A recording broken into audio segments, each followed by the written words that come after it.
and welcome to Cavs Daily, your one stop shop for everything Cavaliers related, the good, the bad, the ugly, whatever it is. If it has to do with the Cleveland Cavaliers, we will talk about it here.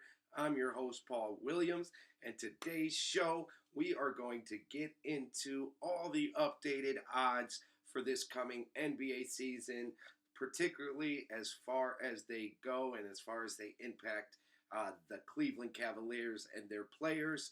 So, with that, let's get into the first subject, which is kind of just going over all the updated odds as of today, just about a month and a half from the season starting. The overall championship odds look really good for the Cavs as they are the clear second favorite to win the championship, only behind the defending champion OKC Thunder. The Cavs are at a plus 700 to win the championship this year. That's well ahead of the third, fourth, and fifth place teams, which are the New York Knicks, Denver Nuggets, and Houston Rockets. Then after that fifth spot, there's a big drop off, and you get your next Eastern Conference team in the Orlando Magic at plus 1600 to win the championship. As far as winning the Eastern Conference goes, the Cavs are also pretty big favorites in that regard.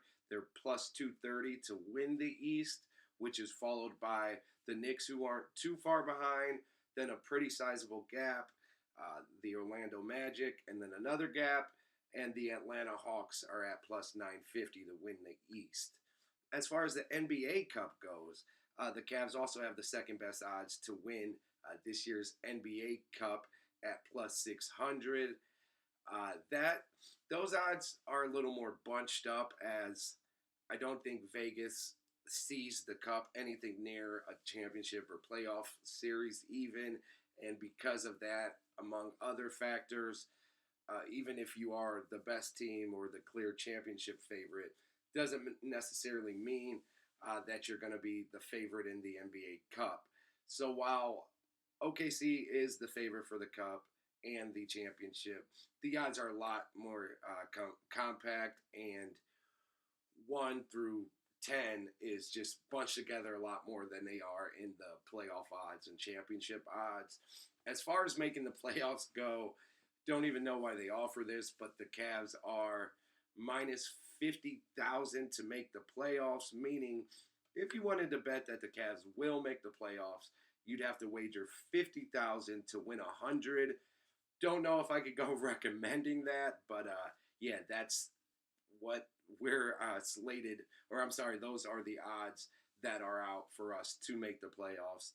And as far as Cavs win total, we have the second highest win total over under at 56.5.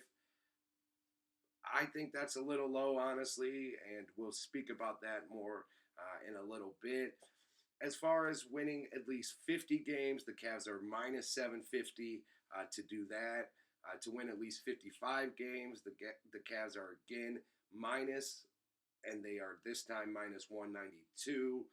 To win at least 60 games is now when you can get some plus money for the Cavs, as they're plus 182, which just means if you bet 100, you would win 182 off of that $100 bet. And if you wanted to bet the Cavs to win 65 games, which they were just a game from doing last year, it's plus 640, meaning you'd win 640 off a $100 bet. And finally, if you wanted to bet the Cavs to win 70 games this coming season, you could win $3,000 off of a $100 bet. The Cavs, as far as wins goes, across the board, they're second right behind OKC. And that seems to be the case for every type of team bet outside of the East, where the Cavs are the odds-on favorites. They're second overall in the NBA to OKC in just about every team category. Now, let's talk a little bit about the individual bets that you can make this upcoming season, and particularly those bets that you can make on Cavs players. Let's start with the Finals MVP future player prop. That one was interesting, as there's a lot of dynamics that play into that. What teams even have a chance to make the NBA Finals? You could be a star on a bad team, and even though you might be a top 5 or 10 player in the NBA, you're probably not even a top 40 Finals MVP candidate because the odds of your team even making it far are so slim. Kind of takes you out the running. So that the Finals MVP future bet is a little different than most of your average player prop bets. And with that Finals MVP player prop, we have Donovan Mitchell, who has the third best odds overall, as he is plus 1,000 to be the Finals MVP. Another Cavs player shows up at 16th overall, where Evan Mobley is plus 4,000. And then Darius Garland also shows up on that list, 22nd overall at plus 6,000 to win Finals MVP. As far as just regular season MVP, Donovan takes a tumble in that one as he has the 12th highest odds at plus 10,000 to win MVP. And then we have Evan Mobley at 16th overall at plus 20,000. And then Darius Garland at 27 overall at plus 50,000. As far as the Defensive Player of the Year award, which is Evan Mobley's current award that he is the reigning champion of, he only has the third best odds to repeat and bring home another Defensive Player of the Year. Obviously, Victor Wembanyama is number one in that category right now, and then Chet Holmgren of the OKC Thunder is actually also ahead of Evan as far as Defensive Player of the Year odds go. The Cavs don't have anyone in the top 25 for the future prop bet of NBA's most improved player, and I think that just really says that the Cavs already have so many very developed players that there's just not many candidates to take that type of jump that usually coincides with winning that award. So I can see why we don't have a player listed. I think we could have a few candidates like Lonzo Ball, Sam Merrill, DeAndre Hunter, even a Jared Allen. But that's just how Vegas sees it. As far as Sixth Man of the Year award odds go, the Cavs have the number one favorite to win that award next year in DeAndre Hunter, who is a pretty sizable favorite at plus 650. The next closest to him is over plus 1,000. So DeAndre Hunter is the clear favorite to win Sixth Man of the Year. Some old friends like Ty Jerome and Karis LeVert are also in the top 15-ish players for that award. And then we have Lonzo Ball at 17th at plus 5,000 to win Sixth Man of the Year. And I actually like that bet a lot. And then finally, we have, we went over the MVP already, and there is no most improved. The Coach of the Year is the final award that there are NBA betting odds on. Depending on what site you use, Kenny Atkinson is anywhere between number 1 and number 5 as far as top odds to do that. And he is also the reigning Coach of the Year. So just like Evan Mobley, he will be trying to defend the award that he is currently the champion of. And now, outside of the team bets and the individual bets, there are other NBA bets you can make, but those are, I guess, conversations for another day.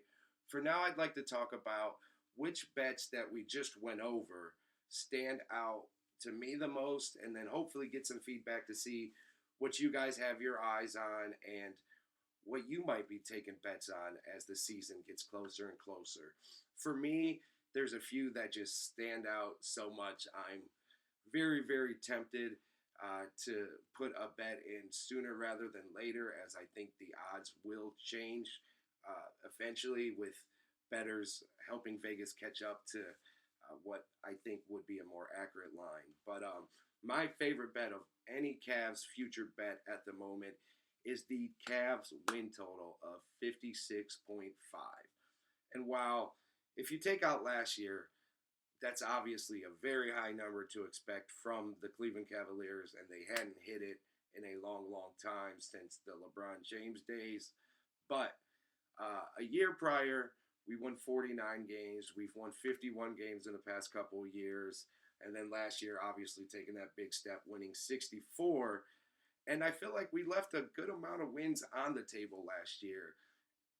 And our total could have easily resulted or ended at 67, 68, 69 wins. So while I understand the 56.5, and while it might seem like a high, daunting number in the Cavs' recent history, I don't see the Cavs going under that number. I see the Cavs winning 60 games again this season. And even with injuries that are going to happen, and with Darius Garland missing at least the beginning of the season, those all obviously play into this total. But still, I just feel like this Cavs team is built so well to win regular season games. And I feel like Kenny Atkinson's system is perfect just to win 70% of the regular season games when you have the right personnel to play in his system. That it gives me a ton of confidence that the Cavs will once again go over the 60 win total. And even if they don't get to 60 wins, you can still easily cash this bet. As long as they win 57 or more, you hit the bet, and I can easily see a 57 and 25 finish or 58 and 24 finish. And that might feel like a little bit of a disappointment, but it would still win you the bet. So that's the bet that jumps out at me the most. I also love the odds for the Cavs to win their division. And that's actually the one I was trying to think of earlier that I couldn't. And it caused me to pause for a second and probably look really silly. So I'm sorry about that, but I have found what I was looking for, and that's the Cavs division odds, which is minus 380 to win the Central Division. And while that's a big number to pay, I don't see anyone still in the division from the Cavs. Their biggest competition is the Bucks and the, I guess, resurgent Pistons, along with the Pacers. But I don't see any of those teams really threatening for 50 wins, and I don't think you win the Central Division without at least low to mid 50 win total. So I love that bet, but I just understand if you don't want to pay those odds. So that over under on the wins is a minus 110, minus 114 bet, which is pretty much a coin flip type bet. So I just love those odds a lot more, but I do also like the Cavs division bet as well. And I wouldn't hate throwing a little money down on Mobley to repeat as Defensive Player of the Year. And Mobley's final MVP odds are nice as well. And the last bet that I'm looking at is the Sixth Man of the Year award, but not for the favorite, DeAndre Hunter. I like Lonzo Ball at plus 5,000. I could easily see something like Ball playing 67, 68 games, having a huge impact on the Cavs team that wins another 60 games, and that resulting in him getting the Sixth Man of the Year award. So while it's obviously a long shot, it is something that I do think could realistically happen. And with plus 5,000 odds, I like that bet as well. So those would be my top bets. And as far as kind of a conclusion after going over all the updated odds, I feel like while the fans' spirit and confidence may be a little down in the Cavs, and while the national media would have you believe the Cavs are a scuffling team that just can't win when it matters, clearly NBA cappers in Vegas think differently of the Cavs. And you could say it's because of the weak East or for whatever reason. When you have the second highest or the second best odds to win the NBA championship, second best odds as far as win totals go, to make the playoffs, to win and the best odds to win your conference, that's really saying a lot. And it's showing that Vegas and the top-notch sports bettors really see the Cavs as a serious contender despite the shortcomings of a season ago, at least in the playoffs. So I feel really good about how Vegas has handicapped the Cavs' potential season, and I think it should inspire a lot of confidence in Cavs fans and kind of just show you that while that bad taste from the Pacers series is hard to get out of your mouth, the Cavs are still in a great position with a chance to win not only this year, but for years to come. And that's something we should be excited about. And speaking of excitement, I am very, very excited that you have made it this far along with me on the video. If you are still here, and can please hit the sub button, the like button, maybe drop a comment about your best bet. Would love and appreciate that as well. And until I see you all tomorrow, this is Paul Williams presenting Cavs Daily. We will be back again in the morning with another one. Until then, have a great day, and I appreciate you guys.